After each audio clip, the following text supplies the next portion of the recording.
सो hi everyone, कैसे आप सभी लोग। मुझे उम्मीद है कि आप लोग अच्छे होंगे। तो आज का जो हमारा वीडियो है वो ये है कि जीपी रेटिंग से ऑफिसर कैसे बन सकते हैं। कुछ ऐसी टिप्स के बारे में आपको बताऊंगा जिससे आप जीपी रेटिंग से ऑफिसर बहुत ही आसानी से बन सकते हैं। मैंने बहुत से यूट्यूबर्स को देखा है जो बोलते हैं कि 1000 जीपी रेटिंग कैंडिडेट में से एक ही बंदा ऑफिसर बन सकता है। तो बोलता है कि 10,000 जीपी रेटिंग कैंडिडेट्स में से एक या दो लड़के ही ऑफिसर बन पाते हैं। तो ये सारी बातें झूठी हैं, किसी की बातों में नहीं आना है। जीपी रेटिंग से ऑफिसर बनना कोई बड़ा काम नहीं है, कोई हार्ड काम नहीं है। कुछ मैं ऐसी टिप्स बताऊंगा जिससे आप बहुत ही आसानी से ऑफिसर बन सकते हैं। तो चलिए इस वीडियो को पूरा देख लेना। तो चलिए स्टार्ट करते हैं। तो यार सबसे पहले मैं आपको बताना चाहूँगा, अगर आपको ऑफिसर बनना है तो सबसे पहला आपको माइंड सेट करना है कि आपको जीपी रेटिंग से ऑफिसर बनना ही है। तो माइंड सेट करना है, ऐसा नहीं अगर आपका माइंड सेट नहीं होगा, अगर आप खुद ही नहीं सोचेंगे कि मेरे को ऑफिसर बनना है तो आप कभी भी ऑफिसर नहीं बन सकते। चाहे आप जीपी रेटिंग कर लें या कोई दूसरा कोर्स कर लें, आपको माइंड सेट करना है कि मेरे को ऑफिसर बनना ही है, तभी आप ऑफिसर बन सकते हैं। दूसरी चीज़, आपको पैसे को थोड़ा बचा के रखना है।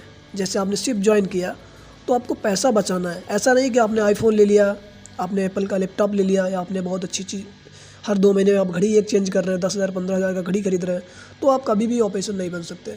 आपको पैसे को बचाना है क्योंकि आप जीपी रेटिंग कैंडिडेट हैं। अगर आप इंडिया से बाहर एग्जाम देंगे तो आपको 15 से 20 लाख रुपए का खर्चा आएगा, तभी आप सीओसी निकाल सकते हैं। तो आपको पैसे को बचाना है। अगर आप पैसा नहीं बचाएंगे, पैसा को ऐसे उड़ाएंगे, इधर उधर खर्च करेंगे, तो आप कभी भी ऑफिसर नहीं बन सकते। आपको पैसा बचाना पड़ेगा, तभी आप ऑफिसर बन सकते हैं। दूसरी चीज़ कि आपको जहाज़ पर ऑफिसर्स के साथ में ज़्यादा टाइम स्पेंड करना है। आपको जहाज़ में जब सेलिंग करते हैं तो आपको ऑफिसर्स के साथ में ज़्यादा रहना है, उनसे ज़्यादा बातें करनी है, तभी आप के अंदर वो चीज़ें जागेंगी कि ऑफिसर्स का बिहेवियर कैसा होता है, ऑफिसर्स का स्किल्स लेवल क्या है। तो तभी आप ऑफिसर्स की जो क्वालिटी होती है वो आपके अंदर आएगी, जो उनके अंदर गुण होते हैं वो आपके अंदर आएंगे, तभी आप ऑफिसर बनने के लायक बनेंगे। इसके बाद आप कम्युनिकेशन स्किल्स पर आप काम करें। जितना हो सके आप कम्युनिकेशन स्किल्स पर काम करें। जितना आपका कम्युनिकेशन मजबूत होगा उतना ही आपके लिए अच्छा होगा। इंग्लिश पर अपना फोकस करें, स्पोकन पर फोकस करें। इसके बाद में जो भी शिप पर काम होता है उसको बहुत ही ध्यान से समझें, करें। और जो भी जहाज़ पे पेपर वर्क होता है या जो भी जहाज़ पे जानकारियाँ आप ले सकते हैं उनको आप बहुत ही अच्छी तरीके से समझ लें, क्योंकि ऑफिसर बनने के बाद में आपको कोई भी प्रॉब्लम ना हो। जितनी भी चीज़ें आप जहाज़ पे सीख रहे हैं उनका आप नोट्स बनाएं। एक अलग से अपनी कॉपी रखें, 1 या 2 कॉपी रखें। जो भी चीज़ें आप सीख रहे हैं, जो भी चीज़ें आपके जीवन में नई आ रही हैं जहाज़ पर, उन चीज़ों को आप अपनी नोटबुक में नोटेड करें, ताकि आप बाद में उस चीज़ को देख पाएँ और उसको अच्छे से समझ पाएँ। तो यार ये हमने कुछ आपको पॉइंट्स बताए हैं। मुझे उम्मीद है कि आप लोग को ये पॉइंट्स सारे समझ में आए होंगे और आपको अच्छे भी लगे होंगे। तो देखिए, ऑफिसर बनने के लिए जीपी रेटिंग कैंडिडेट्स को सबसे पहले वॉच कीपिंग निकालना पड़ता है, जिसका आपका जहाज़ पे 6 मंथ आपको रहना पड़ता है, जिसके बाद में आपको वॉच कीपिंग सर्टिफिकेट मिलता है।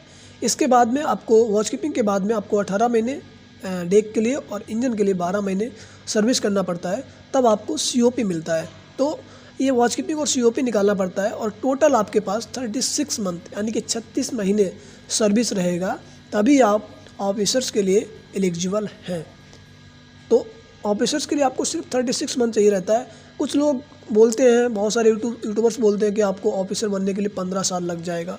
कुछ नहीं, अगर आप चाहेंगे तो जीपी रेटिंग कंप्लीट होने के बाद 5 साल के अंदर आप ऑफिसर बन सकते हैं। 4 साल में भी आप बन सकते हैं। आप 5 साल को मान लीजिए कि आप 5 साल में ऑफिसर बन सकते हैं, कोई भी बड़ी बात नहीं है। लेकिन हाँ, आपके अंदर वो लगन, वो जज्बा, वो जुनून होना चाहिए कि हमको ऑफिसर बनना है, तभी आप बन सकते हैं। तो 36 मंथ के बाद में आपका जो भी आपका एलिजिबिलिटी है उसके हिसाब से आप इंडियन सीओसी निकालना चाहते हैं, इंडियन सेकंडमेंट देना चाहते हैं तो इंडिया से आप सेकंडमेंट दे सकते हैं। इसके बाद में अगर आप यूके से देना चाहते हैं तो यूके से दे सकते हैं, न्यूजीलैंड, सिंगापुर, जहाँ से भी देना चाहते हैं आप दे सकते हैं, कोई प्रॉब्लम नहीं है। तो यार यही हमको एक छोटी सी इन्फॉर्मेशन आपको देनी थी।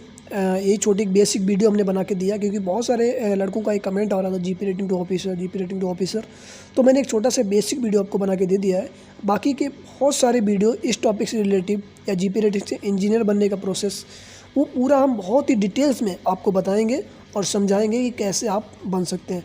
ये मैरीटाइम पवन यूट्यूब चैनल आपके साथ हमेशा खड़ा रहेगा। तो बस वही है कि आप चैनल को सब्सक्राइब कर लीजिए। जैसे ही हमारा 5000 यूट्यूब फैमिली कंप्लीट होगा, 5000 लोग हमारे चैनल को सब्सक्राइब कर लेंगे, उस दिन के बाद में आपको डेली या 2 दिन के अंदर आपको एक बहुत ही इन्फॉर्मेटिव वीडियोज़ आपको टाइम टू टाइम मिलते रहेंगे। तो बस अपना ख्याल रखिएगा, मिलते हैं किसी नेक्स्ट वीडियो में, तब तक के लिए गुड बाय, टेक केयर, जय हिंद, जय Bharat, love you all, thank you.